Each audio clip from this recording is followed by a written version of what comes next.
La perpétuité sans possibilité de libération conditionnelle ou la peine de mort semble être réservée aux adultes. Mais il arrive que des adolescents se retrouvent confrontés à ces peines sévères en raison de la gravité de leurs crimes. Vous n'y croyez pas? Vérifiez ceci. Ce jeune n'avait que 15 ans lorsqu'il a été condamné à 4 peines de prison à perpétuité, sans aucune chance de liberté. L'autre enfant avait 14 ans lorsqu'il a subi le même sort. C'est fou, non? Dans cette vidéo, nous allons nous pencher sur 12 enfants qui ont connu leur fin au tribunal. Joshua Phillips. Le 3 novembre 1998, Joshua Phillips, 14 ans, a tué son amie Madeleine Maddie Clifton, 8 ans. Phillips a déclaré que Maddie était venue chez lui à Jacksonville, en Floride, pour jouer au baseball. Il l'a accidentellement frappée à l'œil avec une balle, la faisant saigner et crier. Effrayé par la réaction de son père, il l'a traînée à l'intérieur et l'a frappée avec une batte pour faire cesser ses cris. Il l'a ensuite cachée sous son lit. Lorsqu'il s'est rendu compte qu'elle était encore en vie, il lui a tranché la gorge et l'a poignardée à plusieurs reprises dans la poitrine. Phillips s'est nettoyé et a nettoyé les lieux, a recollé le panneau de bois de son lit où il l'avait caché et a utilisé de l'encens et des désodorisants pour masquer l'odeur de son corps en décomposition. La semaine suivante, Phillips a participé à la recherche de Maddie et a distribué des prospectus. Le 10 novembre, sa mère, Melissa, a trouvé le corps de Maddie après avoir remarqué une tache humide sur le sol de sa chambre. Elle a appelé la police, qui a arrêté Phillips à l'école. Il a avoué le meurtre quelques heures plus tard. Phillips a été jugé en tant qu'adulte et reconnu coupable de meurtre au premier degré, ce qui lui a valu une condamnation à perpétuité sans possibilité de libération conditionnelle. Cependant, le père de l'accusé n'était pas satisfait de la sentence et a rejeté la faute sur les parents de la victime. La mère de l'accusé a également déclaré qu'elle ne croyait pas à la culpabilité de son fils. Toutefois, en 2012, la Cour suprême des États-Unis a statué que les peines de prison à vie obligatoires, sans possibilité de libération conditionnelle pour les mineurs, étaient inconstitutionnelles. Phillips a donc pu bénéficier d'une nouvelle audience de détermination de la peine en 2017. Lors de cette audience, il a présenté ses excuses à la famille de Maddie et a fait preuve de remords. Toutefois, le juge a maintenu la condamnation à perpétuité en raison de la gravité du crime. Joshua Phillips était très jeune lorsqu'il a commis son crime. L'entrée suivante, cependant, était même 2 ans plus jeune que Phillips. Lionel Tate. Le 28 juillet 1999, Lionel Tate, 12 ans, a tué Tiffany Eunice, 6 ans, en copiant des mouvements de lutte qu'il avait vus à la télévision. Tate, qui pesait environ 170 livres, était resté seul avec Tiffany, qui ne pesait que 48 livres, pendant que sa mère faisait la sieste à l'étage. Tate a déclaré qu'il avait accidentellement tué Tiffany alors qu'il lui montrait des mouvements de catch. Cependant, l'attaque a été si violente qu'elle a été comparée à une chute d'un immeuble de 3 étages. Tiffany souffre d'une fracture du crâne et d'une côte, d'une hémorragie cérébrale, d'une lacération du foie et de nombreuses contusions. Un expert en maltraitance d'enfants a déclaré que le passage à tabac avait duré environ 5 minutes. Tate avait déjà eu des problèmes de comportement, notamment des bagarres, des mensonges et des vols, et avait été suspendu de l'école à 15 reprises. Malgré cela, sa mère a rejeté un accord prévoyant 3 ans de prison et 10 ans de mise à l'épreuve. Tate a été jugé en tant qu'adulte pour meurtre au premier degré, reconnu coupable et condamné à la prison à vie sans possibilité de libération conditionnelle, ce qui fait de lui la plus jeune personne de l'histoire moderne des États-Unis à se voir infliger cette peine. Certaines personnes, y compris le jury, ont estimé que la peine était trop sévère. Ils ont estimé que la prison à vie ne l'aiderait pas et n'aiderait pas la victime. Même le procureur a reconnu que la peine était trop sévère, estimant que la perpétuité sans possibilité de libération conditionnelle n'était pas appropriée. En 2004, une cour d'appel a annulé sa condamnation parce qu'il n'avait pas fait l'objet d'une audience d'aptitude mentale avant le procès. Il a ensuite accepté de plaider coupable, a été libéré après 3 ans d'emprisonnement et a purgé une année d'assignation à résidence et 10 ans de mise à l'épreuve. Cependant, Tate a enfreint sa probation à plusieurs reprises.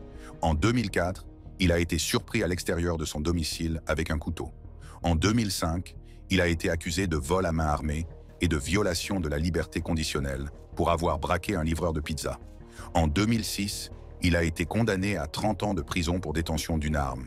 En 2008, il a accepté une peine de 10 ans pour le vol, qu'il purgera en même temps que la peine de 30 ans. L'entrée suivante n'avait que 2 ans de plus que Lionel Tate lorsqu'il a volé, violé et tué son professeur. Philip Chisholm. Le 22 octobre 2013, Philip Chisholm, 14 ans, a violé et assassiné Colin Ritzer, sa professeure de mathématiques, âgée de 24 ans, au lycée de Danvers, dans le Massachusetts. Chisholm a suivi Ritzer dans les toilettes de l'école, où il l'a étranglée et poignardée au moins 16 fois avec un cutter et l'a violée.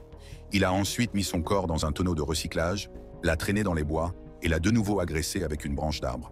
Après le meurtre, Chisholm est allé en ville et a utilisé la carte de crédit de Ritzer pour acheter un billet de cinéma. Lorsque la police l'a arrêté le lendemain matin, il avait encore du sang de Ritzer sur les mains.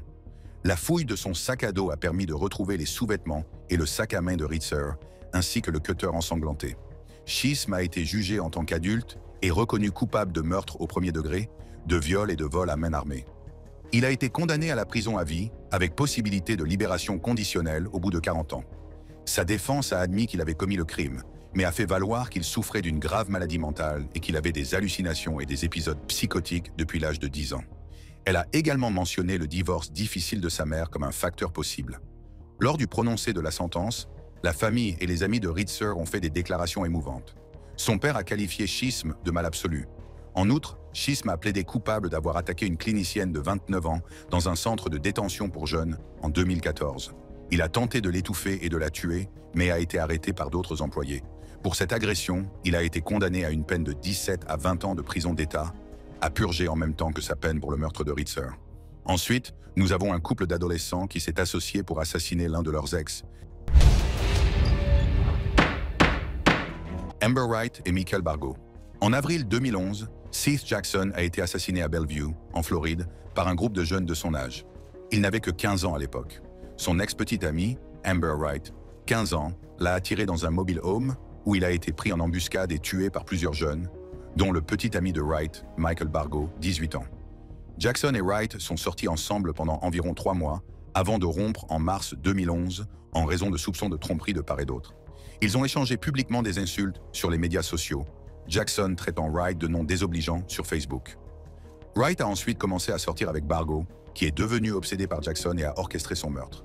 Bargo, qui avait des antécédents de vol et portait une arme, a rassemblé un groupe comprenant le demi-frère de Wright, Kyle Hooper, âgé de 16 ans, Justin Soto, âgé de 20 ans, et Charlie Ely, âgé de 18 ans. Le 17 avril 2011, Wright a incité Jackson à se rendre chez Ely sous le prétexte de résoudre des problèmes. Là, le groupe a tendu une embuscade à Jackson, l'a agressé et Bargo lui a tiré dessus. Après avoir tué Jackson, ils ont enveloppé son corps dans un sac de couchage et l'ont brûlé dans un foyer. Le lendemain, Bargo et Soto se sont débarrassés des restes de Jackson dans une carrière d'Ocala. Ils ont mis les parties du corps dans des seaux à peinture et les ont plongés dans l'eau en utilisant des parpaings pour les lester. Le groupe a été arrêté et les membres se sont retournés les uns contre les autres. Bargo, qui a initié le crime et appuyé sur la gâchette, a été condamné à mort, devenant ainsi le plus jeune condamné à mort de Floride. Wright, Hooper, Soto et Ely ont été condamnés à la perpétuité pour le meurtre de Jackson. L'affaire suivante concerne un adolescent qui a assassiné toute sa famille. Nicholas Wagoner Browning. Le 2 février 2008, Nicholas Wagoner Browning, âgé de 15 ans à l'époque, a tué ses parents, John et Tamara Browning, et ses jeunes frères, Gregory, 13 ans, et Benjamin, 11 ans. Nicholas, décrit comme un élève brillant et un scout, a utilisé l'arme de son père pour tirer sur les membres de sa famille pendant qu'il dormait. Il a ensuite passé la nuit et la majeure partie du jour suivant avec des amis avant de faire semblant de découvrir les corps le soir suivant. Cependant, il a avoué plus tard les meurtres et a montré à la police l'endroit où il s'était débarrassé de l'arme du crime, dans des buissons proches. Dans des aveux enregistrés, Nicholas a décrit la manière dont il a commis les meurtres. Il a expliqué qu'il s'était tenu au-dessus de la première victime, qu'il avait pointé un pistolet sur sa tête et appuyé sur la gâchette. Plus tard, lorsque son jeune frère Ben a commencé à se réveiller, Nicholas lui a tiré 2 balles dans le visage. Nicholas a déclaré avoir subi des violences physiques et verbales de la part de son père. Un psychiatre de la défense a déclaré qu'il souffrait d'un trouble dissociatif et qu'il était dans un état de transe pendant la fusillade. Mais les psychiatres de l'État n'ont décelé aucune maladie mentale. Nicholas a également déclaré qu'il avait tué sa famille parce qu'il ne voulait pas être contrôlé par son père et qu'il voulait l'héritage pour lui-même. Il a reconnu sa culpabilité pour 4 chefs d'accusation de meurtre au premier degré et a été condamné à 4 peines d'emprisonnement à perpétuité, dont 2 à purger consécutivement. S'il se comporte bien, il pourrait bénéficier d'une libération conditionnelle en 2031, après avoir purgé 23 ans de prison. L'entrée suivante est celle d'un autre adolescent qui a assassiné un policier et qui a eu du mal à assumer la responsabilité de ses actes. Jonathan Belton. Le 28 décembre 2008, Jonathan Belton, 16 ans, a abattu l'agent de police Doug Park Mason Samborski. Belton avait été arrêté par Samborski pour conduite sans permis. Samborski a essayé de l'aider en l'emmenant dans un complexe d'appartements pour qu'il trouve quelqu'un de responsable pour s'occuper de lui. Au cours de leur interaction, une lutte s'est engagée et Belton s'est emparé de l'arme de Samborski, lui tirant une balle mortelle dans la tête. Belton a été reconnu coupable du meurtre d'un officier de police et de meurtre prémédité au premier degré. Il a également été reconnu coupable d'avoir utilisé une arme à feu lors des crimes. Belton a été condamné à la prison à vie sans possibilité de libération conditionnelle. Au cours du procès, l'avocat de la défense, Geoffrey Fieger, a soutenu que Samborski s'était accidentellement tiré dessus au cours d'une lutte avec Belton. Cependant, les procureurs ont insisté sur le fait que Belton avait pris l'arme de l'officier et l'avait délibérément abattu. Lors de la condamnation de Belton, la famille de Samborski, dont sa veuve Sarah Samborski, était présente. Elle s'est adressée directement à Belton, l'accusant non seulement d'avoir tué Mason, mais aussi d'avoir causé une immense douleur à leur famille. Belton est resté inflexible, insistant sur son innocence et rassurant sa famille sur le fait qu'il serait libéré en appel. Dans le cas suivant, un adolescent a assassiné 2 personnes et a été condamné à une peine maximale bien méritée. Conrad Schaffer. En 2016, Conrad Schaffer, 18 ans, a été condamné pour une série de crimes violents commis dans le comté d'Osceola, en Floride, depuis 2013. Il a plaidé coupable du meurtre de David Guerrero, 17 ans, alors qu'il se rendait à son travail, et du meurtre d'Eric Roupnarin, 22 ans, lors d'un cambriolage quelques jours plus tard. Schaffer a également été accusé de plusieurs fusillades en voiture à Kissimmee sur une période de 2 semaines, ce qui a provoqué une peur généralisée au sein de la communauté. Au cours de sa condamnation, M. Schaffer a présenté ses excuses aux familles des victimes. Il regrette profondément ses actes et comprend qu'ils étaient répréhensibles. Les familles ont réagi avec colère. Un parent a même exprimé le souhait que Schaffer saisisse la douleur en imaginant un pistolet sur sa tête. Le procureur Jeff Ashton a qualifié Schaffer de sociopathe et a fait valoir qu'une condamnation à perpétuité était indispensable pour protéger la communauté. En revanche, l'avocat de Schaffer, Francis Iennaco, a plaidé en faveur d'une peine de 40 ans, citant l'évolution personnelle de Schaffer et sa réadaptation après les incidents. Au cours de son témoignage, la mère de M. Schaffer a raconté qu'il était victime de brimades à l'école en raison de sa prise de poids et de la perte de ses cheveux due à sa lutte contre la leucémie. Elle a également exprimé sa frustration quant au fait que, malgré ses demandes, l'école ne lui a pas fourni de soutien psychologique. Schaffer a été condamné à la prison à vie avec une possibilité de libération conditionnelle au bout de 25 ans parce qu'il était mineur au moment où les crimes ont été commis. Tout comme Conrad Schaffer, l'entrée suivante a également assassiné 2 innocents. James Fairweather. James Fairweather n'avait que 15 ans lorsqu'il a commis 2 meurtres brutaux à Colchester, dans l'Essex, en 2014. Ses victimes étaient James Hatfield, 33 ans, et Nahid Almanea, 31 ans. Il préparait également un 3e meurtre lorsqu'il a été arrêté. En mars 2014, Fairweather a poignardé James Hatfield plus de 100 fois dans un parc de Colchester, alors que ce dernier était ivre et sans défense. Quelques jours auparavant, Fairweather avait fait l'objet d'une ordonnance de renvoi pour avoir volé un commerçant sous la menace d'un couteau. Environ 3 mois plus tard, le 17 juin, il a tué Nahid Almanea, une étudiante saoudienne de l'université d'Essex, en la poignardant au cerveau, aux yeux et à l'abdomen. Fairweather a été arrêté en mai 2015 lorsqu'un promeneur de chiens l'a trouvé caché dans des buissons avec un couteau et des gants. Il avait 17 ans à l'époque et affirmait être influencé par une possession démoniaque et des voix qui lui disaient de tuer. Lors d'évaluations psychiatriques, il a avoué avoir des pensées violentes, notamment brûler des bébés et faire du mal à des prostituées. Il était fasciné par les tueurs en série comme Peter Sutcliffe et Ted Bundy et aimait jouer à des jeux vidéo violents et regarder des films d'horreur. Fairweather a été reconnu coupable de 2 meurtres et a été condamné à une peine d'emprisonnement à perpétuité, assortie d'une période minimale de 27 ans. Il a fait appel de sa condamnation, arguant que sa jeunesse devait être prise en compte, mais son appel a été rejeté. L'entrée suivante concerne 2 adolescents qui ont assassiné leur professeur. Willard Miller et Jeremy Goodale. Le 2 novembre 2021, 2 jeunes de 16 ans, Willard Miller et Jeremy Goodale, ont tué leur professeur d'espagnol, Noema Graber, âgé de 66 ans, à l'aide d'une batte de baseball. Ils étaient contrariés parce que Miller avait reçu une mauvaise note de Graber, ce qui affectait sa moyenne générale. Les adolescents ont piégé Grabber pour qu'elle se rende au parc Chautauqua, à Fairfield, dans l'Iowa, où elle avait l'habitude de se promener après l'école. Ils l'ont attaquée sur le sentier, la battant à mort avec une batte de baseball. Ils ont ensuite caché son corps sous des traverses de chemin de fer, une brouette et une bâche. La police a identifié Miller et Goodale comme suspects après que quelqu'un a vu des messages incriminants sur Snapchat de Goodale. Ces messages décrivaient comment ils avaient observé Grabber, planifié l'attaque, l'avaient exécuté et s'étaient débarrassés des preuves. Miller a d'abord nié toute implication, mais a ensuite admis qu'il était au courant du crime. Il a déclaré qu'un groupe d'enfants masqués l'avait obligé à aider à déplacer le corps et à conduire la camionnette de Grabber. Les procureurs ont soutenu que les deux adolescents étaient impliqués dans cette attaque brutale. Miller et Goodale ont été jugés en tant qu'adultes, accusés de meurtre au premier degré et d'association de malfaiteurs en vue de commettre un crime grave. Ils ont plaidé coupables de meurtre et ont été condamnés à la réclusion à perpétuité. Miller doit purger une peine d'au moins 35 ans avant de pouvoir bénéficier d'une libération conditionnelle. Goodale a écopé d'une peine minimale de 25 ans. Lors du prononcé de la peine, le juge Sean Showers a déclaré à M. Miller qu'il méritait la totalité de sa peine. Avant le prononcé de la sentence, Goodale a présenté ses excuses à la famille de Grabber, à la communauté et à sa propre famille. Il a exprimé de profonds remords, disant qu'il était vraiment désolé et reconnaissant que ce qu'il avait pris ne pourrait jamais être remplacé. Il a ajouté que chaque jour, il souhaitait pouvoir remonter le temps pour éviter la douleur et la perte qu'il avait causée. Comme Miller et Goodale, l'individu suivant n'avait que 16 ans lorsqu'il a assassiné un autre adolescent. Eric Blackerby. Le 28 juillet 2015, Eric Matthew Blackerby, 16 ans, a frappé William Allen Neff, 19 ans, avec une batte de baseball en métal au cours d'une bagarre dans un lieu très fréquenté par les adolescents dans le comté de Shelby, en Alabama, appelé The Slab. L'altercation avait été déclenchée par une dispute au sujet d'une fille qui avait eu une relation amoureuse avec Neff et le frère aîné de Blackerby. Tragiquement, Neff est décédé 2 jours plus tard des suites des blessures subies lors de l'incident.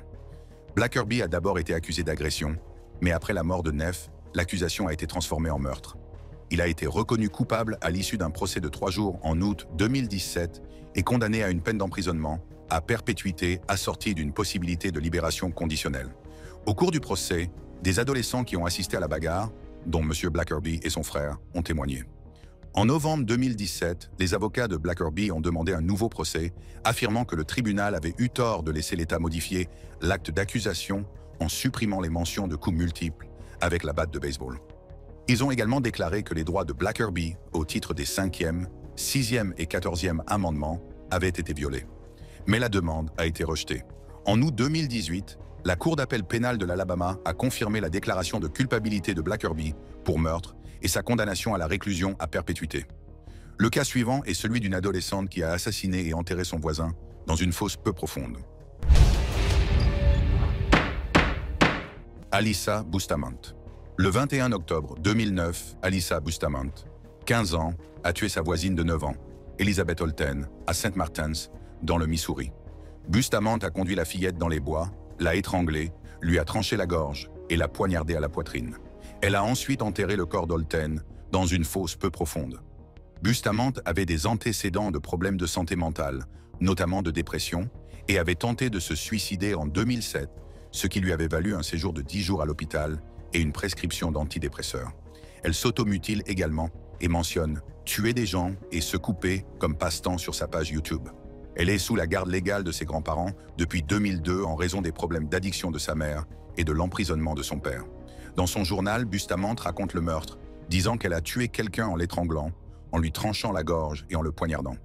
Elle a exprimé des sentiments mitigés, décrivant l'expérience comme étant à la fois excitante et éprouvante.